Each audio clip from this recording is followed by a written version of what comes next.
Mr. President, almost 2 years ago, I announced I was not going to seek a sixth term in the United States Senate. That decision and that announcement didn't seem all that difficult or hard at that time. You know, after all, 2 years was a long time off. Since then, I've been busy with having hearings and meeting constituents and getting legislation through the Health Committee and working on appropriations. But now, knowing this will be my final formal speech on the floor of the U.S. Senate, now knowing that in a few days a semi-truck's going to pull up to the Hart Building and load hundreds of boxes of my records of 40 years, 30 in the Senate and 10 in the House, and haul all that off to Drake University and the Harkin Institute on Public Policy and Civic Engagement in Des Moines, Iowa. Now, seeing my office at 731 Hart Building stripped almost bare and the shelves cleaned. Now, when I will soon cast my last vote. Now, when I will no longer be engaged in legislative battle, when I will no longer be summoned by the Senate bells. Now, when I will soon just be number 1,763 of all of the senators who have ever served in the United States Senate. Now the leaving becomes hard and wrenching and emotional.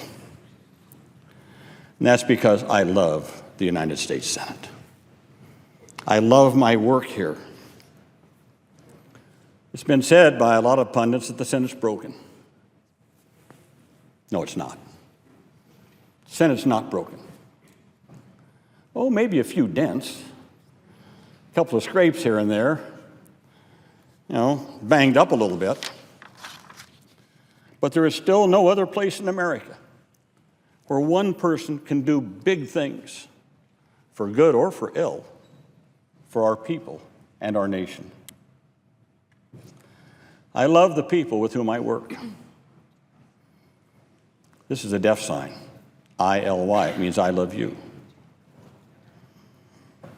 Senators, staff, clerks, Congressional Research Service, doorkeepers, cloakroom, police, restaurant employees, and yes, the pages. Especially to those who labor outside the lights and the cameras and the news stories, who make this Senate function on a daily basis. I thank you. I particularly want to thank my wonderful, hardworking, dedicated staff, both present and past, both personal and committee staff. And when I say committee staff, I mean the Appropriations Subcommittee on Labor, Health, and Human Services, which I've been privileged to chair or be ranking member of since 1989.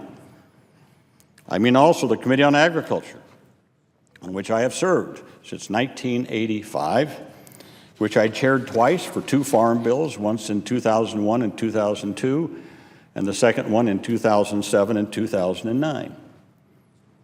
I mean the Committee on Health, Education, Labor, and Pensions, which I have chaired since the untimely death of Senator Ted Kennedy in 2009. Now, I first heard Pat Leahy say this, so I always attribute it to him. He once said that we senators are just a constitutional impediment to the smooth functioning of staff. This is truer than most of us would probably like to admit. Also, in thanking my staff, I don't just mean those who work in Washington. I would never have been reelected 4 times without the hands-on, day-in, day-out constituent service of my Iowa staff. The casework they have done in helping people with problems is every bit as important as any legislative work done here in Washington. In 2012, our office marked a real milestone. The 100,000th constituent service case that we've processed since 1985. I cannot count the number of times Iowans have personally thanked me for something my staff has done to help them. Well, there's a story out our way that I've heard for a long time. The little story goes like this. If you're driving down a country road and you see a turtle, got that image, a turtle sitting on a fence post, you can be sure of one thing: it didn't get there by itself. Well, I can relate to that turtle. I didn't get here by myself. My staff helped. So I thank my staff of past and present who have so strongly supported me when I was right, so diplomatically corrected me when I was wrong, and who all labored in a shared commitment to provide a hand up, a ladder of opportunity to those who had been dealt a bad hand in the lottery of life. I ask consent, Mr. President, to list the names of my staff so they will be forever enshrined in the history of the United States Senate. Without objection. But most of all, I thank my wife, Ruth, the love of my life, my wife of 46 years. You have been my constant companion, my soulmate, my strongest supporter, and my most honest critic. You've been my joy in happy times and my solace when things just didn't go right. So I'm looking forward to more adventures and love and excitement with you in the years ahead. To our two beautiful, smart, caring, and compassionate daughters, Amy and Jenny, I thank you for always being there for your dad, for giving me such wondrous joy in being a part of your growing up. I am so proud of both of you. And to my son-in-law, Steve, and to my grandkids, McQuaid and Daisy and Luke, look out. Here comes Grandpa.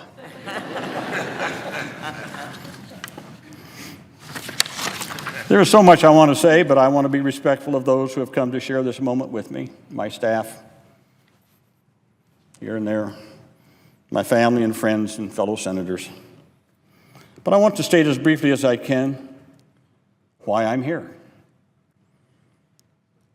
What has propelled me? What has been my guiding philosophy for all these years? It has to do with that ladder of opportunity that I just mentioned. You see, there's nothing wrong in America with being a success. There's nothing wrong with having more money and having a nicer home and a nicer car and sending your kids to good schools and having nice vacations and a great retirement. That is a big part of the American dream. But I believe that when you make it to the top, and you make it to the top, and you make it to the top, and I make it to the top, one of the primary responsibilities of our free government is to make sure we leave the ladder down for others to climb. Now, mind you, I said a ladder. I didn't say an escalator. See, an escalator is a free ride. Don't believe in that. But if you follow my analogy a little bit more, with a ladder, you still have to exert energy and effort, initiative to get up. But in order to do that, there must be rungs on that ladder. That's where government comes in. To put some rungs there. The bottom rungs, everything from maternal and child health care programs, the Head Start, the best public schools, the best teachers, affordable and accessible college, job training. Sometimes people fall off that ladder. Sometimes through no fault of their own. They have an illness, they have an accident. That's why we have a safety net, to catch them. Things like disability insurance and workman's compensation, job retraining programs, to get them back up on that ladder once again. 35 years ago, we looked around America and we saw millions of people that no matter how hard they tried, could never climb that ladder of success. No matter how hard they tried, could never do it. These were our fellow Americans, our brothers and sisters with disabilities. So what did government do? We built them a ramp. and we called it the Americans with Disabilities Act. Now again, we didn't build a moving walkway, did we? See, with a ramp, you still have to exert energy and initiative to get up.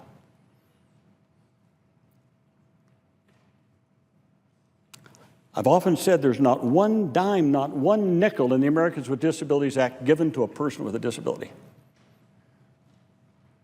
What we did is we broke down the barriers. We opened the doors of accessibility and accommodation, and we said to people with disabilities, now go on. Follow your dreams.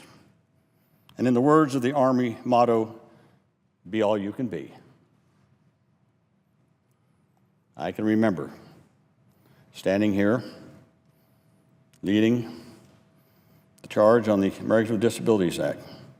And once again, I feel a lot like that turtle. Had a lot of people helping. When I think of the Americans with Disabilities Act, I think of people like Senator Lowell Weicker, Senator Bob Dole, Senator Ted Kennedy in the Senate. In the House, Tony Coelho and Steve Bartlett, Steny Hoyer. In the executive branch, at the head of it all, President George Herbert Walker Bush. Attorney General Dick Thornburgh, Boyden Gray. And on the outside, people like Ed Roberts and Mark Abristo, Bob Kafka, and the indomitable Justin Dart. And here, the one person who worked his heart out to bring it together, it's that staff again, I tell you about that staff. Bobby Silverstein. Would never have happened without him. And so I believe that government must not be just an observant bystander to life. It must be a force for good, for lifting people up, for giving hope to the hopeless.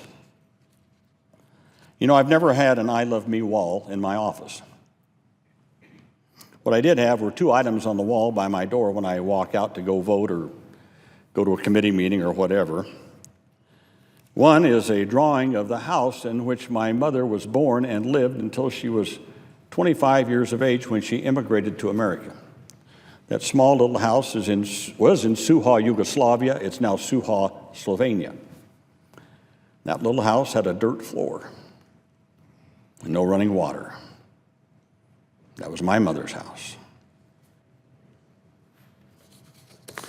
The second item on my wall is this. It's my father's WPA card. And it says, notice to report for work on a project. WPA Form 402. It's to Patrick F. Harkin, Cumming, Iowa. You're asked to report for work at once on a project as a laborer for $40.30 per month. And the signature by supervisor. It's dated 7/19/39. 4 months to the day before I was born. So get this picture. My father was then 53 years old. He had worked most of the time in the coal mines of southern Iowa, not in the best of health. There were no jobs. No jobs. Life looked pretty bleak. Things looked hopeless. And then my father, who only had a 6th grade education, as he told me later, he always said, I got a letter from Franklin Roosevelt. He always thought Franklin Roosevelt sent this to him personally, you see. I got that letter from Franklin Roosevelt, and I got a job. It was important for a lot of reasons, not only for the money and the dignity of work, but it gave my father hope. Hope that tomorrow would be better than today, that our family would stay together. See, we had 5 kids and the 6th one on the way, me.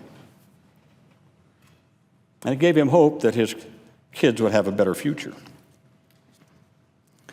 I often think that the project he worked on is called Lake Aquabi. My friend Senator Grassley knows about Lake Aquabi. It's right south of Des Moines. It's a state park now with a lake and recreation, and people still use it today.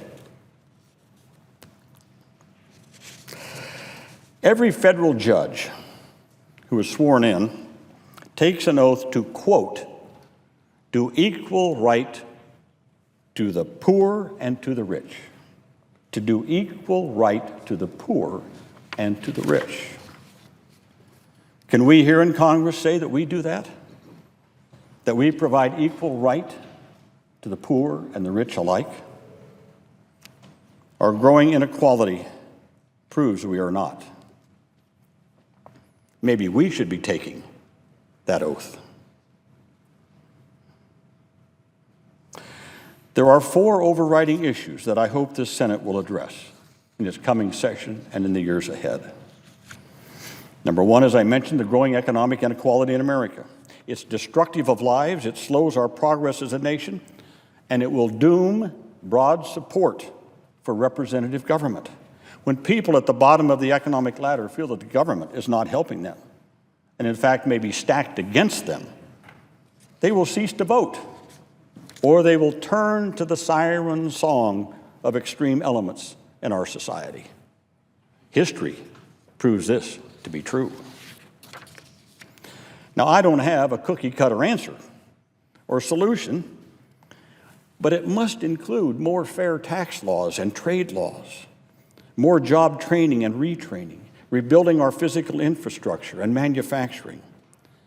And I believe it must include some things seemingly unrelated, like quality, free, early education for every child in America. The answer to closing the inequality gap must include rebuilding labor unions and collective bargaining. If you trace the line over the last 40 years of the growing economic inequality in America, and also put that over another line showing the loss in the number of union workers, they are almost identical. I do not believe it is a stretch to say that organized labor, unions, built the middle class in America, and they are a part of the answer in strengthening and rebuilding our middle class. Another part of the answer, I believe, is raising the minimum wage to above the poverty line and indexing it for inflation for the future. We need more flex time laws, especially for women in our workforce. We need to strengthen Social Security, as in Senator Brown's bill. Not cutting, not raising the retirement age, but strengthening Social Security. We need a new retirement system for all workers in America. Not another 401k, but a system in which employers and employees contribute and which can only be withdrawn as an annuity for life after one retires. I ask you to look at what the Netherlands has, that type of retirement system. Lack of a reliable retirement is one of the most underreported, unexamined crises on our national horizon, and it's a big part of our growing inequality. Finally, we must continue to build on the Affordable Care Act. The cost and availability of good health care has in the past widened that inequality gap, and we're now starting to close that element of the inequality. I believe we need to add a public option to the exchange as another choice for people. And we must continue support for prevention and public health, moving us more and more away from sick care to real health care. The second overriding issue confronting us, I believe, is the destruction of the family of man's only home, our planet Earth, through the continued use of fossil fuels. We know what's happening. The science is irrefutable. The data is clear. The warning signs are flashing in neon bright red. Stop what you're doing with fossil fuels. We must shift massively and quickly to renewable energy, a new smart electric grid, retrofitting our buildings for energy efficiency, and moving rapidly to a hydrogen-based energy cycle. The third issue I commend to the Senate for further development and changes in existing laws is the underemployment of people with disabilities. As you all know, Ensuring the equal rights and opportunities for people with disabilities has been a major part of my work in the Senate for the past 30 years. We have made significant strides forward in changing America to fulfill 2 of the 4 goals of the Americans with Disabilities Act. Those 2 are full participation and equal opportunity. We've done all right on those. The other 2 goals, independent living and economic self-sufficiency, need more development. I ask you all in the next Congress to do 2 things to advance these 2 goals of independent living and economic self-sufficiency.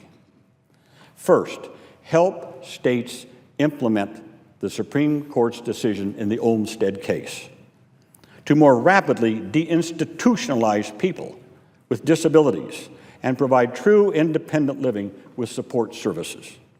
This will save money, and individuals with disabilities' lives will be better and more truly independent. Secondly, we must do more on employment of people with disabilities in competitive integrated employment. You know, we all get the monthly unemployment figures every month. Last month, unemployment held steady at 5.8% officially. My friend Leo Hendry has better calculations to show that the real rate is probably about twice that figure. Also, we know that the unemployment rate among African Americans is about twice that, 11.1%.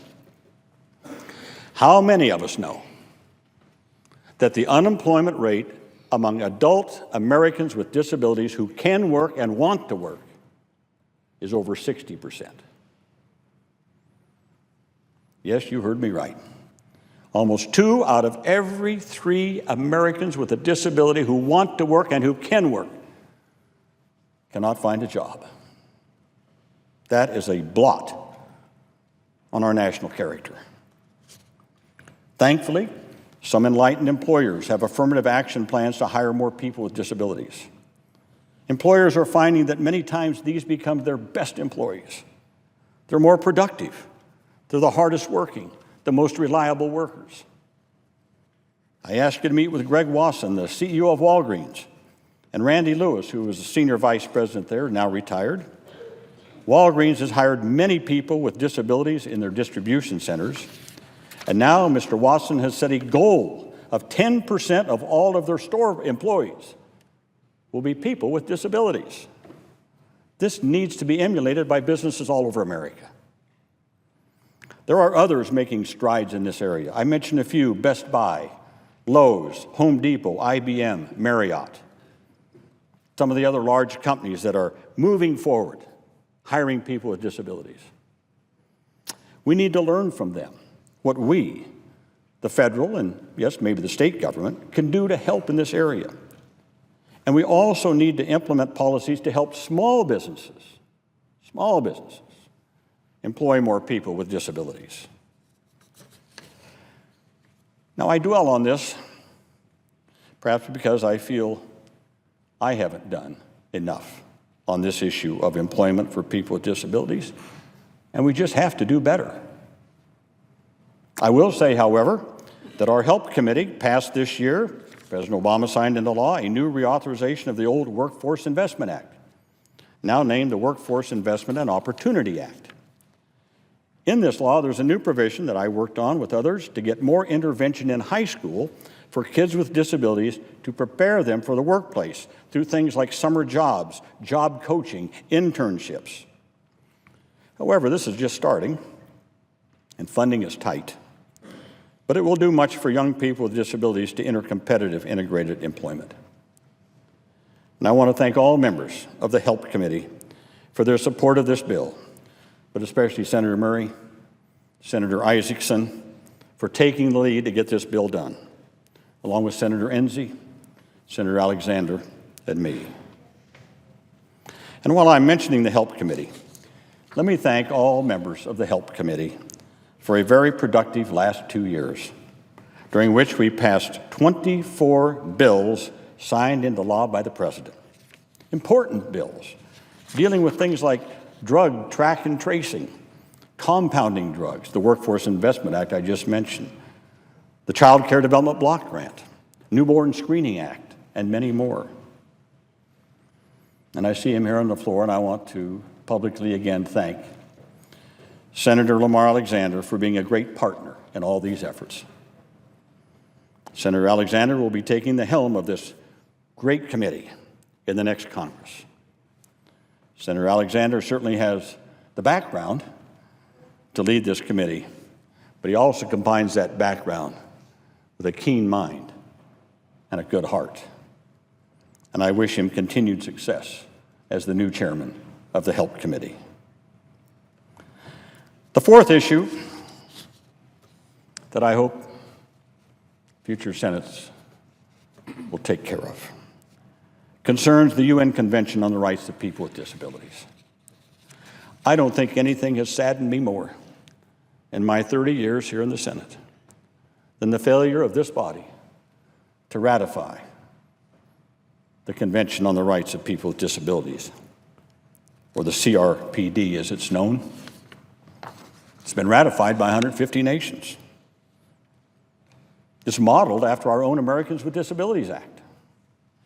It has broad and deep support throughout our country, supported by the U.S. Chamber of Commerce, the Business Roundtable, veterans groups, every disability organization, every former living president, every former Republican leader of this Senate, Senator Dole, Senator Lott, Senator Frist. In November, we received a letter of support from the National Association of Evangelicals supporting it. And I also want to point out, Senator Dole has worked his heart out on this. Many of you remember he was here on the floor 2 years ago this month, right before we brought it up, and I thought we had the votes for it. Under our Constitution, it takes 2/3. We failed by 6 votes. But Bob Dole has never given up on this, never. Well, I hope the next Senate will take this up and join with the rest of the world in helping to make changes globally for people with disabilities. So I came to Congress, the House, in 1974 as one of the Watergate babies.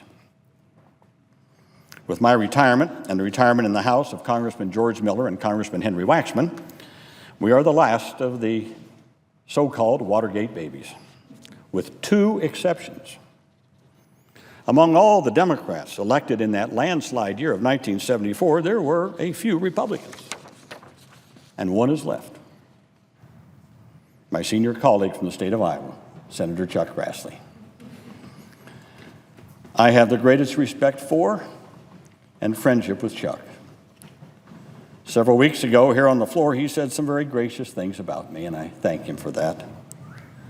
I especially appreciated his observation, though, that even though he and I are like night and day when it comes to political views, there's no light between us when it comes to Iowa. We have collaborated on so many important initiatives for the people of Iowa, and I think we made a heck of a good tag team on behalf of our state. So again, I salute and thank my friend and colleague of nearly 40 years, Chuck Grassley. Carry on, Chuck. And the other exception I mentioned is my, again, lifelong dear friend Rick Nolan, who was in the 1974 class, voluntarily left Congress after 3 terms, returned to the House in 2012, and was recently reelected. So 40 years later, this Watergate baby is grown up and gray. I came to the Senate 30 years ago as a proud progressive, determined to get things done. As I depart the Senate, I can say in good conscience that I remain true to my progressive roots. I have worked faithfully to leave behind a more vibrant Iowa, a more just and inclusive America, and a stronger ladder and ramp of opportunity for the disadvantaged in our country. You might say that my career in Congress is the story of a poor kid from Cumming, Iowa, population of 150, trying his best to pay it forward, saying thank you for the opportunities I was given, by leaving that ladder and ramp of opportunity stronger for those who follow. If I have accomplished this in any small way, If many Americans are able to lead better lives because of my work, I leave office a satisfied person. So I am retiring from the Senate, but I'm not retiring from the fight. I will never retire from the fight to ensure equal opportunity, full participation, independent living, and economic self-sufficiency for every disabled person in America. I will never retire from the fight to give a hand up and hope to those who have experienced disadvantage and adversity. And I will never retire from the fight to make this a land of social and economic justice for all Americans. Let me close with a single word from American Sign Language. On July the 13th of 1990, I stood here and gave an entire speech in sign language. Confused Senator Kennedy was sitting in the chair. He didn't know what, Senator Kerry didn't know what to do. And the recording clerk didn't know what to do either. But then I had to give it verbally. Well, I didn't want to do that today. But there's one sign that I want to leave with you. It says something. It's powerful. Powerful. One of the most beautiful signs in American Sign Language. And might I teach it to you? Take your hands and put them together like this. Put your fingers together, put your fingers together. I tell everyone, put your hands together like that. And you kind of close, and it looks like an A when you do that. And move it in a circle in front of your body. That's it, Pages, you got it. That's it. It's like that. This is the sign for America. Think about it. Think about it. All of us interconnected, bound together in a single circle of inclusion. No one left out. This is the ideal America toward which we must always, always aspire.